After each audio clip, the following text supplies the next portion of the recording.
Diyos, salamat sa ating choir. Do you believe that God's word changes life? Amen po. Tama po yan. At yan po ang naging dahilan bakit po tayo nandito. Bakit po tayo ay sumasamba sa Panginoon? Because God's word changes life. At alam namin ni Brother Melchorlen, no?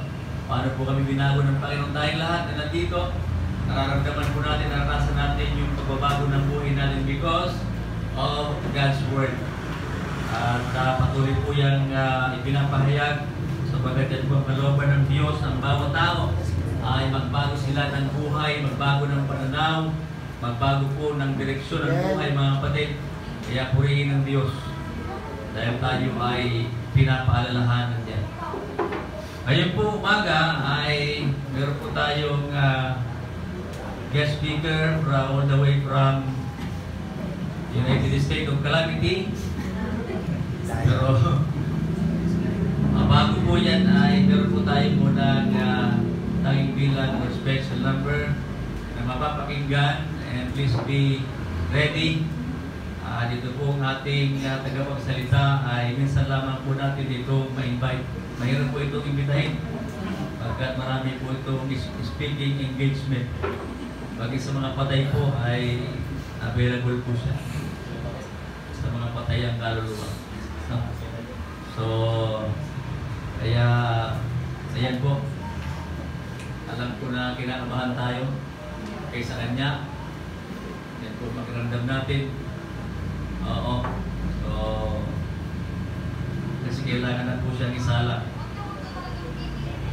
dahil hindi po pwede ganun-ganun lang. Meron kaming alternative. Meron kaming tatlong palitan. Masuragi ako sa kaito. Bawalan po sa atin dito yung babae mag-preach. Lalaki lang. Yung totoong lalaki. Hindi kalahati. Lalaki talaga. Ayan, so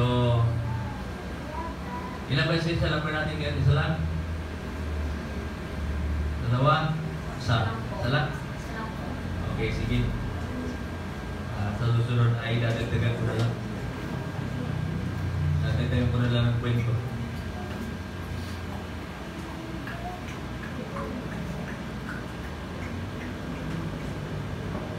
Alright, so mamaya po, meron po tayong bibigay ng kalendaryo sa inyo.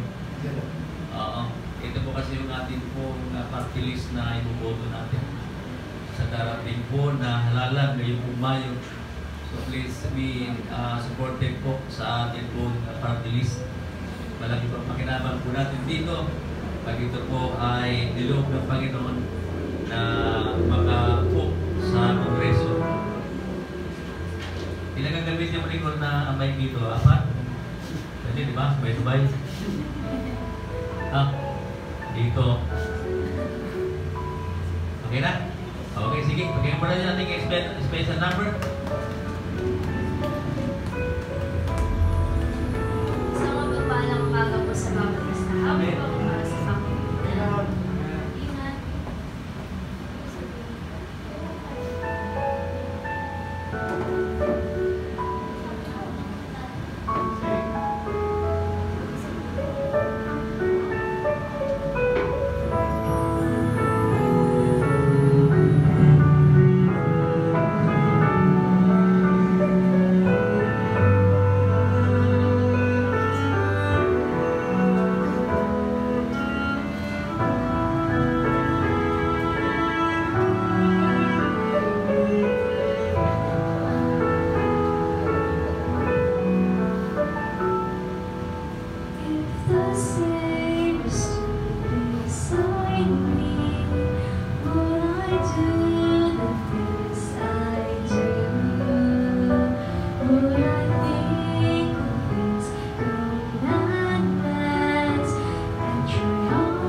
Special Lover, at ito po yung pinakamahalagang bahagi ng atin po pagsamba ngayong umaga po ito. To listen and to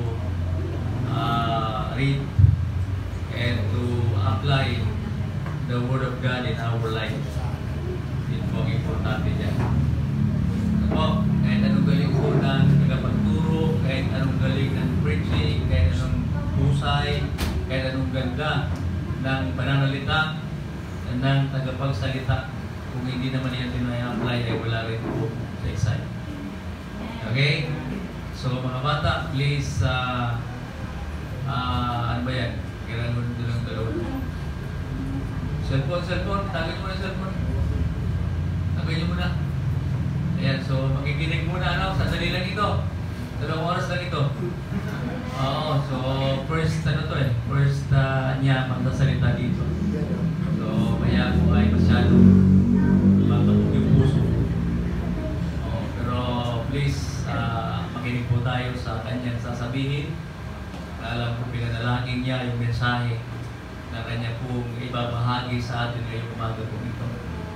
for the very first time in his life. Parang sinasalang po siya ngayon sa kaldero. Ganun po ang kanyang pakiramdam. Dahil pakiramdam din po namin. So kaya mga boys, mag-ready rin kayo. Oo, so prayer meeting, pwede kayo mag-praise. Brother Adrian, si Brother Lil. Oo, so para mahamahasa kayo. Hindi lang kami. One of these days, mawawala kami dito. Kayo ang magiging kapalit namin. Kayo magiging Joshua dito sa church na ito.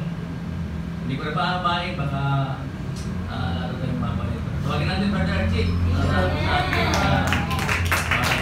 Paano kayo magiging.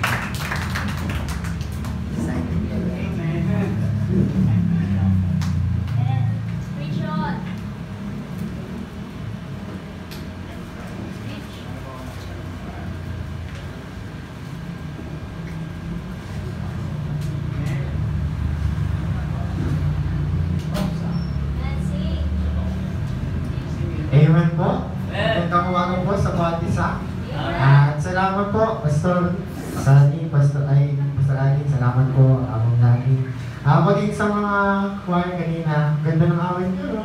Ganda ng boses. Salamat. At sa music team kanina, sa awitan, maraming salamat. At Teacher Paz, salamat po.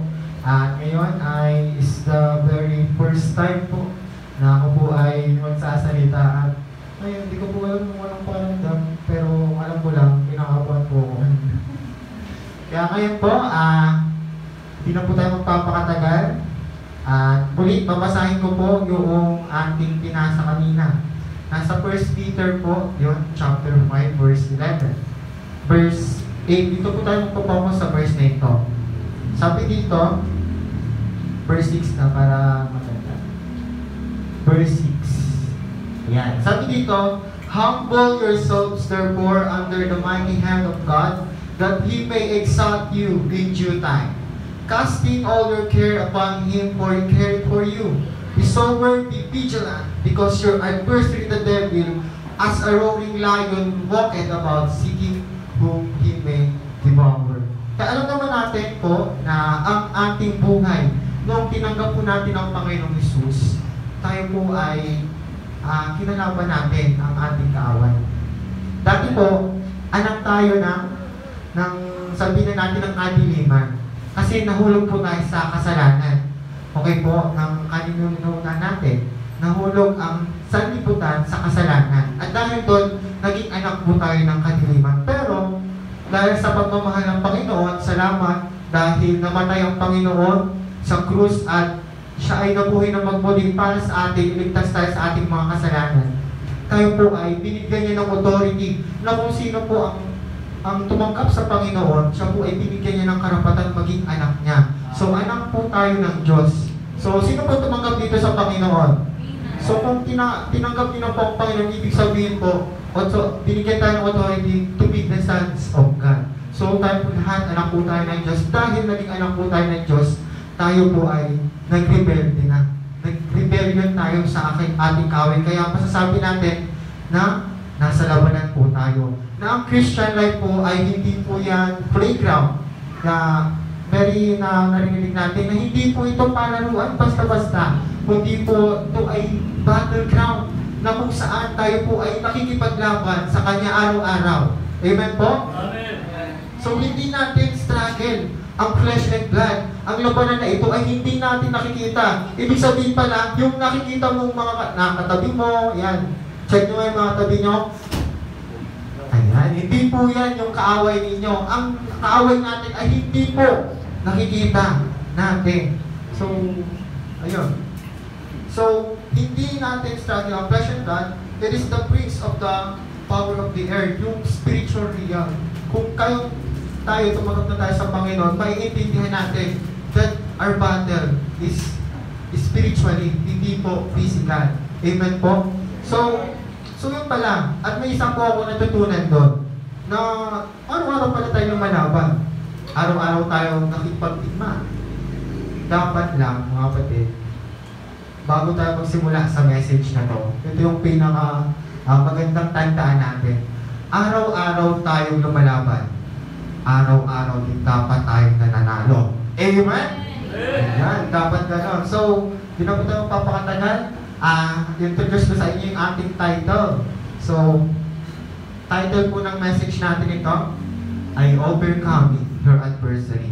So, ito kung narinig nyo na yung devotion ko ng mga nakaraan, ang title po nun, Defeating the Devil. So, hindi pala sapat na defeating lang kasi kapag defeating, parang nakipaglaban ka.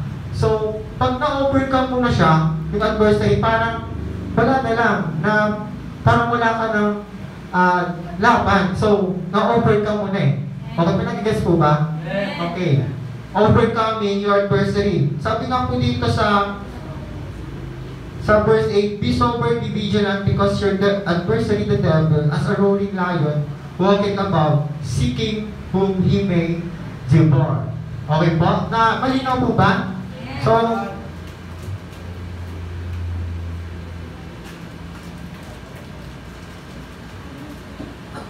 be sober, be vigilant, because your adversary, the devil, as a roaring lion, walking about, seeking whom he may devour. Pag-aralan po natin yung salitang Griego, sapagkat ang salita pong New Testament, naisulat po siya sa salitang Griego. So, pag sinabi po natin adversary, antidikos, sa Greek, antidikos. Ayan po yung pronunciation niya. Ang ibig sabihin po ng opponent, kalaban. Kalaban, tinutukoy dito kalaban. Hindi natin siya kampe. Amen? Adversary. At sabi dito, sino yung adversary na yon? Adversary, sabi dito, adversary, the devil. Okay? The devil. At sabi dito, sa Griego niya, ibig sabihin niya, diabolos. A traducer, specifically Satan, false accuser, devil, slanderer. Ayan po, ang diabolos. Slanderer, false accuser, adversary. So walang ano pa man, kaaway natin siya. Amen po. Maybe kapag, delikadong preaching ko ito kapag mga tungkol po sa kaaway. Kasi paglabas ko dyan, baka matulad po ako yun kay Job po. Kasi nung naging faithful siya sa Panginoon, nung umatake si Satan, ayun, nagkaroon na wala sa kanya ng family. So, gano'n pa ba? At dapat maging tayo, seryoso po itong pag-usap na ito, na patungkol ito sa kaaway. Kasi kapag hindi po tayo magiging maingat, hindi tayo magiging disiplinado, tayo po ay makakain niya or mahulog tayo sa kanya. Amen po. So, yun, tandaan po natin yan na isa lang ang ating kaaway. That is Satan. Amen po? At marami po ang account sa Bible na makita natin kung pag-aaralan natin, hindi lang yan specifically Satan. Mayroon po tayong tinatawag niyan. Sis Jay, pakitaas niya. Ayan, madami siyang pangalan. Dami palang pangalan ni Satan sa Bible. Diba? Ayan, Satan, adversary, ibig sabihin, devil, Lucifer, Beelzebub, Belial, Antichrist, adversary, accuser, enemy, prince of the power of the air, the ruler of the spiritual realm. Siya yung namumuno sa mga dito, the controller of evil spirit, seraphim. Yan po yung mga madami siyang names kung pag-aaralan natin siya sa Bible. Pero, meron pong specific na po na sinabi ang Panginoon patungkol po dito sa job na ito. Okay? Nasa John chapter 10, verse 10 po siya. John chapter 10, verse 10.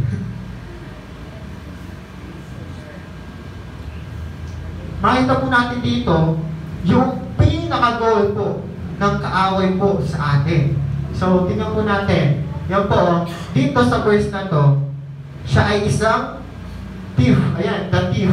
Ayan, the thief cometh not but for to steal and to kill and to destroy. Yun po ang nais sa atin ng kaaway. Na pag nakawan tayo, na tayo ay patayin at tayo ay sirahin. Amen po. Sana nagiging, habang pumapasok po tayo sa pinaka-essence po ng message na to, sana naisip na natin, sana hindi pala natin kakampi ng Diablo, kundi siya ay tapat natin kamuyan sapagkat siya ay kaaway natin. Amen? Okay po.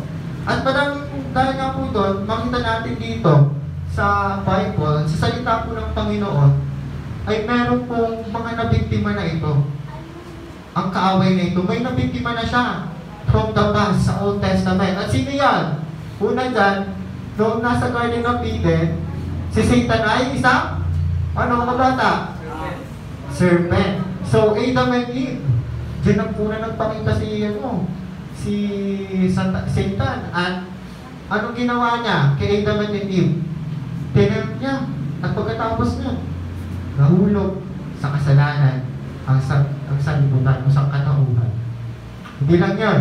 Si Job, na sinabi ko po kanina, siya po ay faithful servant ng Panginoon. Inadami siya ng kaaway at nagkaroon siya ng kung ano-anong sakit, nawala ang family niya, iniwan siya, nawala yung mga ari-arian niya.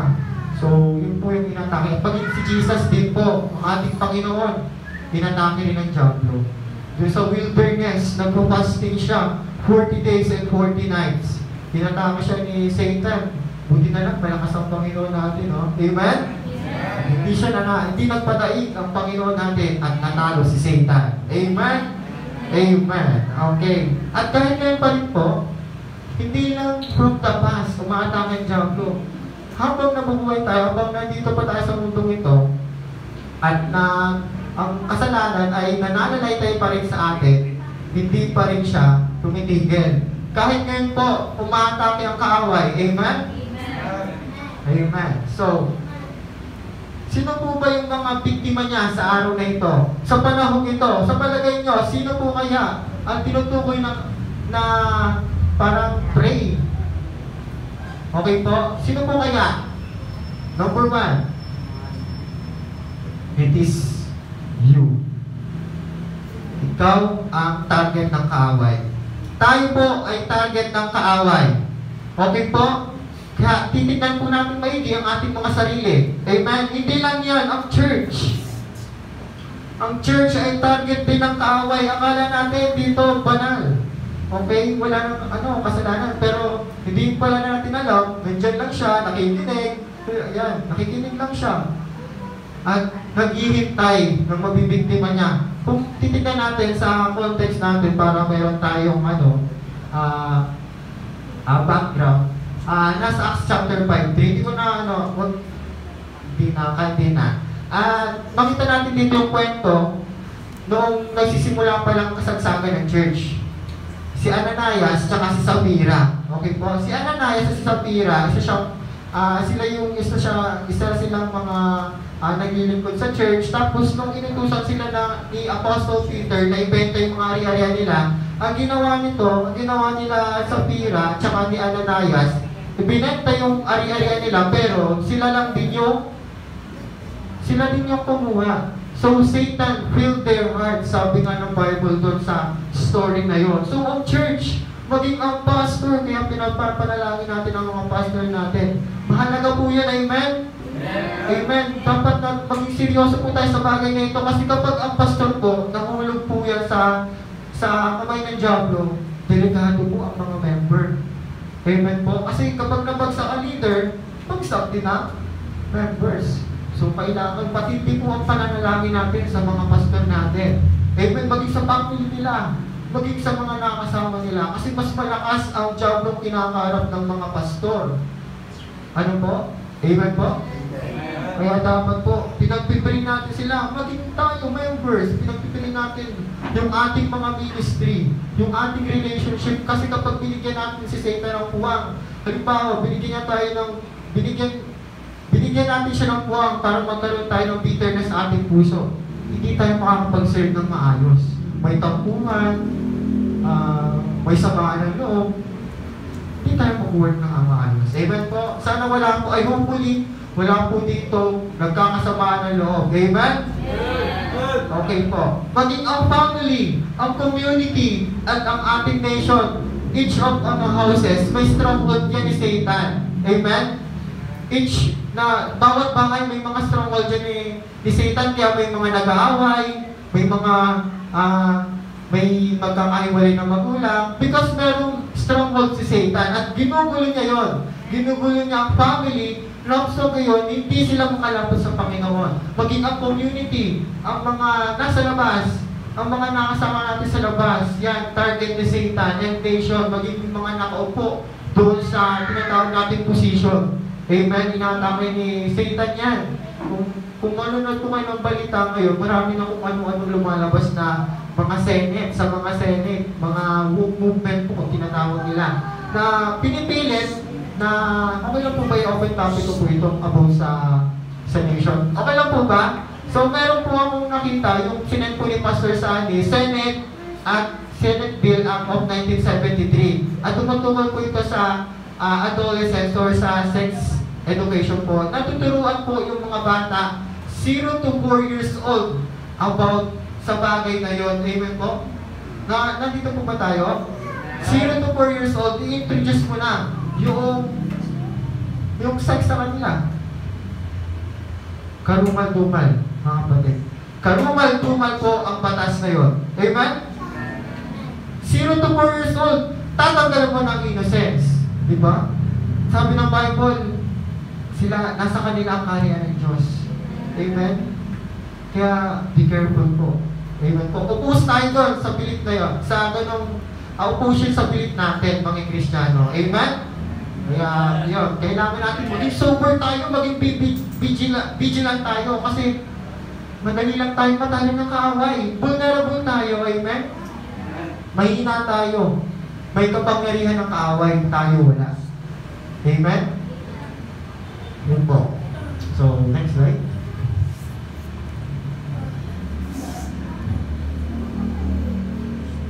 Okay. He is attacking the weak. Siya ay umatake ng mahina. Kapag malakas siya, syempre wala siyang pakialam doon. Malakas yun eh. Eh kung mahina, madali lang nilang mapapasok yan. Okay? At he offers one main tool. Ano nga ulit? Tingnan niyo dito sa screen. O, basahin natin. 1, 2, 3, go! He is attacking the weak by temptation. Wala na pong bago. Wala na, parang, wala na, hindi na siya out of trend. Kasi ito lang yung ang sa atin ng kaaway. Temptation. Hanggang ngayon. Hanggang noong nagsimula pa man na tayo ay mabagsak. Hanggang ngayon, mga kapatid, temptation pa rin. Amen? Yun pa rin yung ginagamit ni Satan sa atin upang tayo ay malayo sa Panginoon. At ano yung mga temptation na yun, mga kapatid? Yun na yung sinasabi sa 1 John chapter 2:16. Yung lust of the eyes, lust of the flesh, and the pride of life. At ang temptation na yun, pinaparealize sa atin. That temptation blocks us to see God's blessing in our life. Amen? Binablock niya. Hindi niya pinapakita sa atin. And the hopers, mas maganda to. Mas maganda to kasi sa kalooban ng Panginoon, mas maganda to. Ang hindi natin alam, sa kakakagat natin dito, natalo na tayo ng kaaway. Natalo na pala tayo. Ginagamit niyang pahain sa atin yun. Kaya nga kasi diba, pray tayo eh. Ito yung sa punche, kung pag-aaralan natin, tayo yung pray, tayo yung kinakain. Okay? Tayo yung kinakain ng layon. Okay, kinumpara tayo ng Panginoon. Anyway, kinumpara tayo ng Panginoon as a sheep. So, vulnerable tayo. At yung kaaway as a lion. Siya ay kumakain. Siya yung predator natin. Okay? Kaya, si Satan, yan yung nagbibig sa atin para tayo mahulog sa kasalanan. Amen po? Diyan po tayo. At it's just a pinch. Pinch, ganito lang. Nang makagat natin, wala. Mahulog tayo. Mataas ang tendency na mahulog tayo. Sa pinch na to, ito, magandang illustration. Kapag kinain nyo, pag nilagay nyo po isang pagkain ng laso ng daga, sabihin na natin, kapag kinain nyo, malalasog ba yung tao o hindi? O yung daga? Malalasog ba yung daga o hindi? Ganito lang malita. Ganito lang. Pag nilagay mo isang pagkain, ano mangyari sa daga? Malalasog. Kahit na malaki yun, kahit na maliit, basta kinagat lang ng daga, malalasog. Ganon din sa atin. Kapag kinagatan natin yung temptation, kahit na napakaliit lang, mga kapatid, malaki ang tendency na mahulog tayo. Amen? Amen. At yun ang pinakagoal niya, nandito.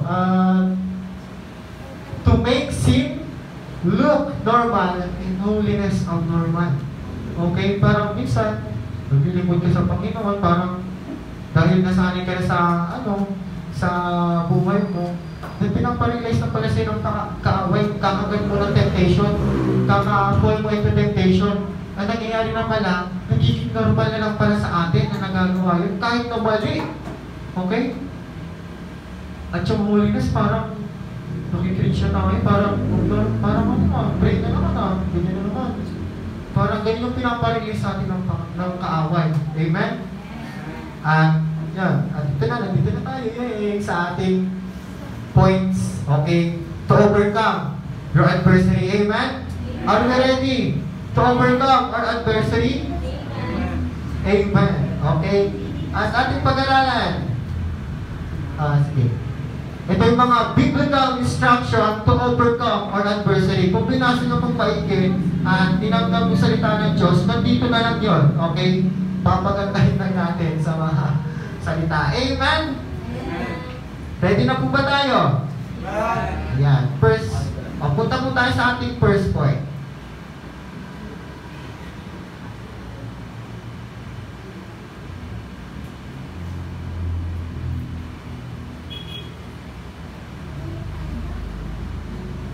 Okay? Ayan na. Ayan, ready na po tayo sa ating first point. Sabi dito, basahin nga natin. And be humble. Give up your pride and be humble. Ito yung pinakamahirap. Okay? Pinakamahirap na lulukin ng isang tao. Alam niyo po ba yun? Give up your pride and be humble. Mas mapagpakababa tayo. Kasi sabi dito, sa verse 6, tingnan po natin. Humble yourselves, therefore, under the mighty hand of God, that He may exalt you in the due time. Okay? Kaya pala minsan, natatalo tayo ng kaaway. Okay lang na hindi mag-pray.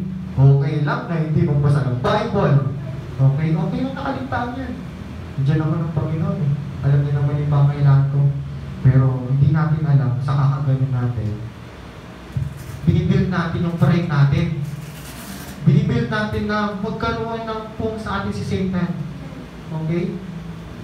Nagkakaroon tayo ng pride eh. Parang pag di tayo nanalagan natin mag-pray, nanalagan natin mag-Bible reading. Isa lang ang sinasabi natin noon, hindi ko kailangan ng Diyos. That's pride, mga kapatid. Pag mga mataas yun, kaya importante, magpakababa tayo, kailangan natin ang Panginoon. Okay? Siya lang ang tanging kapangyarihan natin. Paano natin gagawin yan, mga kapatid? First point ay sa sub-points. Give up your heart. Give up your heart. Submit to God. At you wonder why sa mga sa mga verses, sa mga salita ng Panginoon, lagi niya, may isa siyang pinaka-requirement na dapat natin ibigay sa Kanya. Ano kaya yun? Heart. Yan yung gusto ng Panginoon na ibigay natin lagi sa Kanya. Tingnan natin sa mga cross-reference natin. Sa Mark chapter 12, verse 30, sabi doon, love the Lord with all thy heart. O heart. Di lang yan. Whatsoever you do it heartily. Okay? Heart pa rin. Sa Proverbs 3, chapter 5, verse 6, sabi doon, trust in the Lord with all thy heart. Heart pa rin. Kaya heart lagi yung gusto hiningi sa atin ng Panginoon. Okay? Because sabi nga po sa Jeremiah chapter 17 verse 22,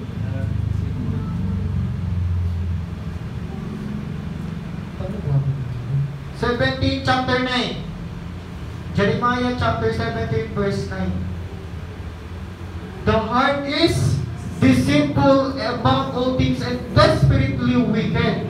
Napakabanlin lang at napakarumi. Tingnan niyo po, hindi lang wicked desperately wicked. Sobrang napakalubhang, napakadumi. Yung pong tinutukoy. Ang puso natin, kaya gusto-gusto ng Panginoon na ibigay natin sa Kanya sapagkat madumi ang ating puso, sapagkat napakamanloloko ng ating puso, mga kapatid. Kaya dapat ibigay natin yung puso natin. Amen? Kasi kung ano yung nasa puso natin, sabi ng Bible, nandun yung treasure.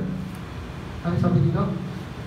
Because treasure is there will be your heart also. Yun ang sinasabi, kung anong nilalaman ng puso mo, mga kapatid, anong nilalaman ng puso natin sa araw na ito? Kung anong nilalaman ng puso mo, pera. sa takbo ng buhay mo, pera, doon ka mag-aabot. Kung ang takbo ng puso mo, kung nilalaman ng puso mo, mag-aaral. Ipa-prioritize mo lang yun. Hindi mo, yun. At pero, mga kapatid, kung ang prioritize, no, kung nilalaman ng puso mo, maglingkod sa Diyos. Maglilingkod ka sa Diyos. Amen? Amen. Kaya yun, gusto ng Panginoon na ibigay natin sa Kanya yung puso natin. Kahit tayo, hindi natin alam yun. Kahit yung katabi mo, hindi alam yan. Kahit Satan, hindi alam yan. Yung nilalaman yan. Alam mo, sabi dito sa verse 10, next na, I, the Lord, search the heart. Ang Panginoon lang ang tanging may alam niyan. Alam niya na madumi yan. Alam niya na manloloko yan. Kaya ang gusto ng Panginoon, gusto niya ibigay natin sa Kanya. Like David, nung nagkasala po si David na fall check to temptation, sabi niya, create in me a clean heart, malinis na puso.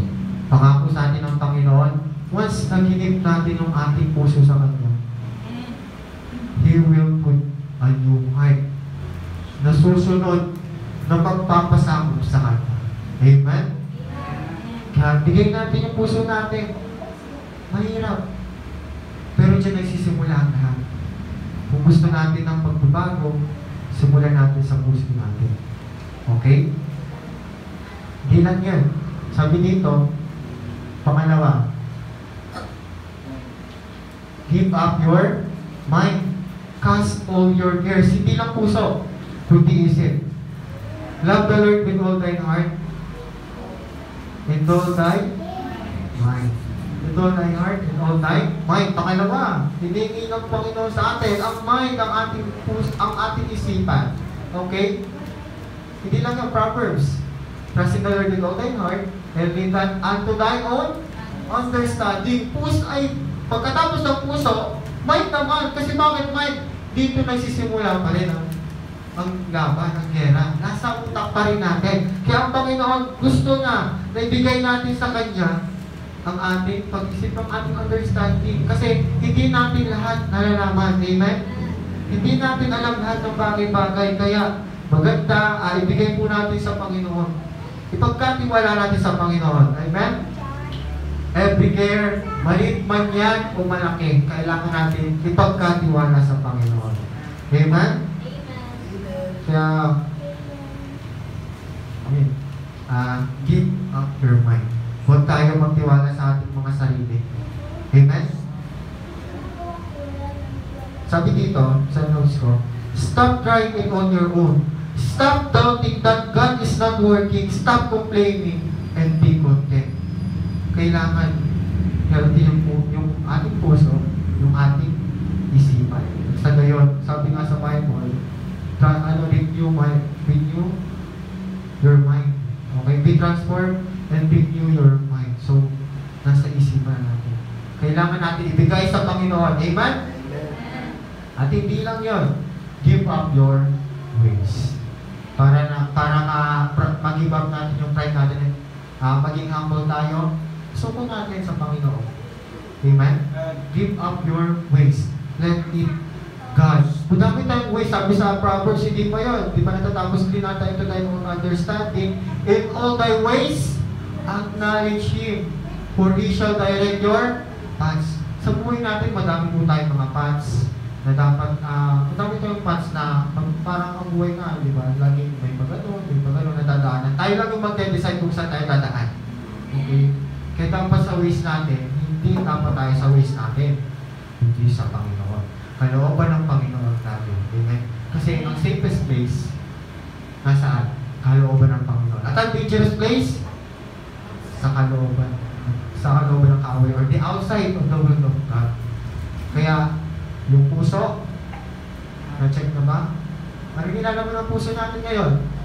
Ay, yung utak kaya, ano kayo nilalaman yan? Ano kayo mga desires natin? Sana, mga kapatid, isuko natin sa Panginoon kung ano man yung mga bagay na maaaring magpaliw sa atin sa Kanya. Amen? Pangalawa, sabi dito, pray and read your pray and ano hina? Pray and read your Bible. Dapat ganun. Pray and read your Bible. Kasi nga sinabi ng Panginoon nung nasa Gethsemane sila. Okay? Gethsemane. Nandun sila nagpipray yung Panginoon yung before crucifixion. Bago ipako ang Panginoon sa cross. Ang ginawa nila, nag-pray sila. Sabi nila, mga disciple, patulog-tulog. Huwag kayo mga tulog-tulog. Amen? Gising pa ba kayo? Huwag tayong patulog-tulog, mag-pray tayo. Kaya tinuturo sa amin ni Pastor Alvin, wala talagang tulugan. Sa yung namin, yung naglilid sa amin, huwag kayong patulog-tulog. Binibigyan natin ng puwang job, no? Na siya ay makatahan kasi kapag tulog tayo, vulnerable tayo. Amen? Wala tayong magawa eh. Ang nagpaglaban sa ating spirit, kung ang spirit natin mahina lang, madali tayo matatalo. Amen? Kaya ang sinabi dito, malakas ang temptation ng kawan nito kasi malapit na matupad yung prophecy. Sabi, huwag kayong patulog-tulog para hindi kayo mapunta, hindi mahulog kayo sa temptation. Mag-pray kayo, magbasa kayo ng Bible, sabi ng Panginoon. Kaya, sana gawin natin yan. Huwag mo na kahit magpapagod kayo na mag-pray ka, kahit di mo nararamdaman mag-pray ka pa rin. Amen? Kasi kapag nineglect natin yan isang beses o dalawang beses, doon na masasanay yung puso natin eh. Kaya mga kapatid, pray and read your Bible, be sober, be vigilant. Kung titignan natin ito sa Amplified version ng Bible, sabi dito, be well balanced, be disciplined. Maging disiplinado tayo, ibig sabihin, be consistent. Amen? Sa pagbabasa ng Bible, sa pananalangin, huwag natin kaliligtaan mga kapatid. Seryosong bagay po ito. Seryosong bagay. Kasi kapag nilag-let natin ito, mahulog tayo sa kasalanan, sa kaaway. Amen? Kaya huwag natin itong kakaligtaan. Ang pagbabasa ng salita ng Diyos at pananalangin. Sabi nga dito sa Psalmist, your word is a lamp unto my feet and a light unto my path. Yun yung instruction natin. May abbreviation na po ang Bible eh. Bible, basic instruction before leaving earth. Bible. Okay? So, instruction natin na salita ng Diyos. Kung wala, hindi tayo mag-rely sa salita ng Panginoon, maliligaw tayo ng landas. Hindi natin makikita, hindi natin matutunguhan ang kalooban ng Panginoon. Kasi dito lang, salita ng Panginoon, nandito ang salita niya, nandito yung instruction niya kung paano tayo mapagtatagumpayan ang kaaway natin. Amen? And for our third point, next. Matatapos na po tayo. Amen? Sana na, i-gets po natin yung number 1. Ano nga po ulit? Give up your pride. Give your pride to God and be humble. Pangalawa, ano nga? Ayun. At pangatlo, ito po. Mas pinaka-importante. Basahin po natin. Ready now, bring. Get to persevere and follow my example. Sabi po dito sa verse 9, who persist steadfast in the faith, knowing that the same affliction are accomplished in your brethren that are in the world. May mga sinasabi dito sa Bible, may mga naging example. Amen? Yun yung mga apostles, yun yung mga prophets, yun yung mga ginamit ng Panginoon, at sila ay nanalo. Sila ay nakaka-overcome sa mga adversary nila, maging ang Panginoong Hesus. Amen? Maging ang Panginoong Hesus, yun ang siya ang greatest example natin na dapat natin tignan. Amen? Tignan natin ang Panginoong Hesus. Sabi nga po sa Hebrews chapter 12, looking unto Jesus. Not the race with patience, looking unto Jesus. So, kaya tayo po ay tumingin natin sa example natin sa Panginoong Hesus. Kung paano na pinagdaanan ang mainit, ang mahirap na pagdurusa sa Kalbaryo. Siya ay pinako, siya ay pinarusahan, tinuraan, at sabi nga po sa Isaiah 53, walang magandang makikita sa kanya. Talagang kung ano man yung pinakabangit na makikita natin sa isang tao, nandun sa kanya sa oras ng crucifixion. Pero ang Panginoon, nag-persevere siya dahil mahal niya tayo. Sana tayo rin, kung ang Panginoon naging victorious, dapat tayo manalo. Amen? At follow the example. Pinaka-importante kasi sila din yung isang magiging guide. Yung mga leaders natin, yung mga pastors natin, kung paano sila naglilingkod sa Panginoon. Amen? Kung paano sila naglilingkod sa Panginoon, ganun din dapat tayo maglingkod. Amen? Kaya, ayan. Get to persevere and follow the example. Para sa ating conclusion, yes. Grabe, pwede na. Sabi dito sa ating conclusion, yeah, that's the reason why our Lord Jesus compared it to sheep. Kinumpara tayo sa isang sheep. At ang kaaway, kinumpara bilang isang nagugutom na leon. Okay? Nagugutom na leon na dapat natin, na dapat sabi dito, because we are so vulnerable, we are targeted by a roaring lion. Kaya, sa palagay niyo po ba, kapag ang sheep, kailan siya hindi mapapahamak? Kapag may shepherd. Hindi mapapahamak ang shepherd kung siya ay hindi mapapahamak ang sheep kung nasa shepherd siya, pinagbabantay. Okay? Ang Panginoong Isus, ipagtatanggol tayo, ipaglalaban tayo sa mga diablo, sa mga kaaway. Amen? Siya tami lang, hindi natin kayang kaaway, sinasabi ko sa inyo. O na nagsasabi, I'm fasting for long. At alam ko kayo din, kailangan natin lumapit sa Panginoon. Kasi siya yung shepherd natin. Chief shepherd. Amen? At yun, take away natin ito. Huwag natin kakalimutan, mga kapatid. Overcoming adversity, araw-araw kang lumalaban, araw-araw ka din dapat nananalo. Isa pa, araw-araw kang lumalaban, araw-araw dapat panalo. May lamang po, at sana may naintindihan po tayo. Hopefully, ipagtatak natin sa mga isipan at input natin sa mga puso natin. Be sober, be vigilant. For our adversary, the devil, is a roaring lion, seeking whom he may devour. To God be all the glory po.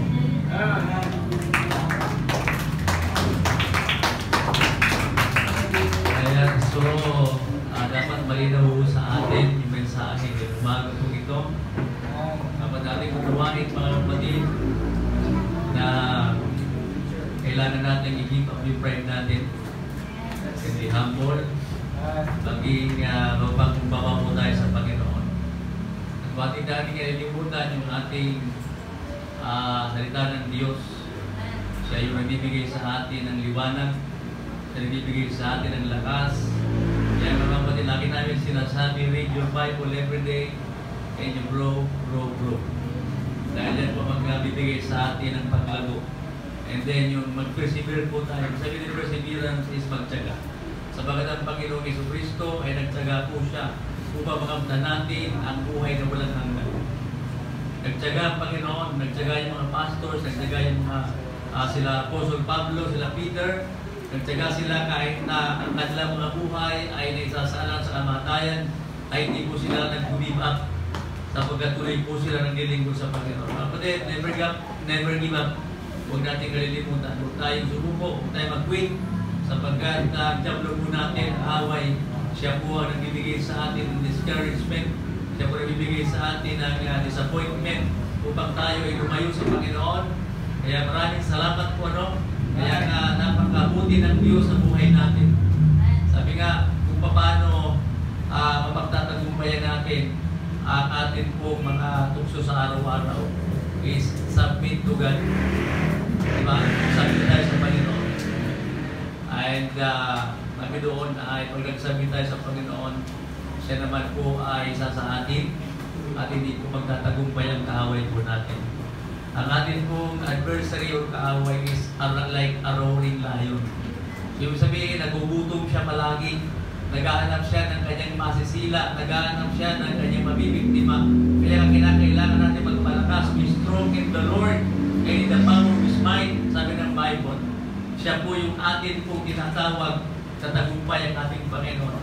Yung agila at saka yung yung serpent, ito tinatawag na ahas. Alam niyo paano matatalo ng eagle ito? Hindi sa makikipaglaban sa lupa. Malakas ang ahas sa lupa. Dadalhin niya sa taas at ibabagsak niya, pagkatapos kukunin niya ulit, paulit-ulit ay ibabagsak hanggang mamatay ang ahas. Ganon din, inalinturan tayo ng Panginoon sa isang agila na dapat nating labanan ang serpent, mga kapatid. Huwag tayo makikipaglaban doon sa ground niya, talo tayo. Dali natin siya sa itaas at patuloy natin ulit-ulitin na ibagsak ang ating kaaway para hindi tayo matalo. Yan po ang prinsipyo ng Bible. Ang Panginoong Jesucristo ay nag-relay siya sa salita ng Diyos. Yun po ang mga kapatid na dapat natin tandaan. Please, huwag natin kalimutan ang salita ng Diyos sa buhay natin. Amen. Malinaw po sinasabi ng Bible, "Thy word is a lamp unto my feet, a light unto my path." Ano? So yung word of God, sabi nga kanina, God's word changes life. Kita natin kung paano tayo maguhit ng salita ng Diyos. Makapangyarihan ang salita ng Diyos. Tandaan natin, yan din ang magbibigay sa atin ng tagumpay sa panahon ng Old Testament sa mga Israelita. Sabi ng Panginoon, paghawakan ninyo ang aking mga salita upang kayo ay magtagumpay. Sa panahon ni Joshua, di ba? Meditate the word day and night. Araw-araw, ibig sabihin, pagbulay-bulay ang salita ng Diyos araw at gabi. At hindi lamang nabubuhay ang tao sa tinapay, kundi sa salita na namumutawi sa bibig ng Diyos. Kailangan natin ang salita ng Panginoon. Yan po yan. No? Even sa mga bata, tinuturo natin yan. Bakit habang lumalaki sila, nagtatanim sa isip at puso nila na meron palang salita ng Diyos na po pwede maging pagpalakas sa kanila spiritually. Pag spiritual po at atin pong marapat na pagtuunan ng pansin sa araw na ito. Because the word is palasak na yan. Hindi na po magiging matino ang mundo. Marami na po mga lumalabas ng mga kababalaghan sa mundo natin. Marami na po mga tawag nito, dinadaya ang diablo. California, sabi nila, godless town. Sipin niyo, godless town. Kaya ang Panginoon sobrang galit, sinunog niya yung California. Lahat ng mga mayayaman doon, lahat ng mga celebrities doon, lahat ng ari-arian nila, mansion, lahat yan ay sinunog ng Panginoon. Ganyan po ang Diyos magalit. Kaya huwag natin hayaan ng Diyos magalit sa atin. Mahalin natin siya. Sapagkat una niya tayong minahal. Yung pride natin, igiban natin yan. Maging mapagpakumbaba tayo sa Panginoon. Dahil dyan ang gusto ng Panginoon. At persevere. Patuloy lang tayo. Magtyaga tayo because pagdating ng araw, yung ating pagpapagal ay hindi nawawalan ng kabuluhan. Kahit wala kang pera, maglagad ka pupunta ng church, okay lang. Masaya ang pupunta sa church. Amen? Umayo po tayong lahat, tayo po'y manalangin na mapadala ng kapangyarihan sa lahat. Malinaw po ang mensahe ngayong umaga po ito. Na kami nakilang Diyos ay manatiling na maging mapagkukuha sa inyo. Wala kaming pwedeng ipagmalaki Panginoon. Wala kaming pwedeng ipagmalaking talino. Ano man meron kami, ano man nakilang Diyos na meron sa amin ay galing din naman sa inyo. Kaya kinakailangan natin i-recognize na kilang Diyos ang kabutihan niyo sa buhay natin. Wala kaming pwedeng sabihin amin. Ang buhay namin ay sa inyo. Ang karunungan namin ay galing sa inyo. Lahat, Panginoon, ay galing sa inyo. Ano ba naman ang pwede namin sabihin na hindi namin kailangan ng Diyos? Lord, kailangan ka namin araw-araw. Inaamin namin sa sarili namin na wala kami magagawa kung kami malayo sa inyo. Kailangan namin, Panginoon, ang puso ng pagpakumbaba. Huwag namin hayaan, Panginoon, na ang diablo ay turuan kami kung paano lumaban sa inyo. Kung paano namin kalimutan kayo. Kung paano hindi kami nagbabasa ng Bible sapagkat kaya na namin ang lahat. Dakilang Diyos, salamat po ngayong umaga ito. Napakabuti mo sa amin. Ang salita ninyo, Panginoon, ay huwag namin ihiwalay. Kagaya ni David. Ang sabi niya, I hid your word in mine heart that I might not sin against thee. Dapat ganyan tayo araw-araw. itatago natin yung puso na, yung salita ng Diyos sa puso natin upang hindi tayo magkasala laban sa Panginoon. Ginagay tayo ng salita ng Diyos. Yan yung GPS natin ngayon. God's personal scriptures. Diyan tayo umaasa. Tandaan natin, kailangan natin magtyaga. Kailangan natin mag-persevere sa buhay pananampalataya. Hindi madali, mga kapatid, ang pagiging Kristiyano, magmuhay ng pagiging Kristiyano. Ang magiging Kristiyano madali lang, tanggapin mo lang ang Panginoon, pagsisiyal mo ang kasalanan mo, that's it. Pero pabuhay ka bilang Kristiyano, struggle po yan araw-araw. Meron tayong kaaway spiritually. Meron tayong pakikipagdigma, meron tayong pakikipaglaban. Kaya ang sabi ng Bible sa Ephesians chapter 6, be strong in the Lord and in the power of His might. Isuot natin yung baluti, lahat ng kasangkapan isuot natin upang tayo ay maging matagumpay. Ang lahat ay tinuturo sa atin ng Diyos. Lagi lang natin ikalalahanin. Kaya people, listen to me. Isa kayo sa Lord sa kaaway. Marami na tayong nalagas sa iglesia ito. Marami na pong lumayo, marami na pong nabiktima, marami na pong nanlamig at hindi na sila nakabalik. Yun po ang ingatan natin. Maging faithful tayo sa Panginoon. Because God is faithful to us every day. Salamat Lord, ngayong umaga dito. Dumadalangin kami na palagi mo kaming pangingatan. Palagi mo kaming palakasin spiritually. Kasama ka namin, Panginoon. Lagi namin ipapanalangin na ang Diyos na makapangyarihan sa lahat ay lagi namin kakampi upang ang victory ay makamtan po namin, Panginoon. O Ama, salamat po sa banal na Espiritu na nag-usap sa amin. Mga kapatid, mga minamahal, ang dalangin natin sa Panginoon ay patuloy tayong magtagumpay. Marami pang araw ang darating, marami pang taon ang lilipas. Ang tanong, magiging matagumpay ka ba sa buhay pananampalataya?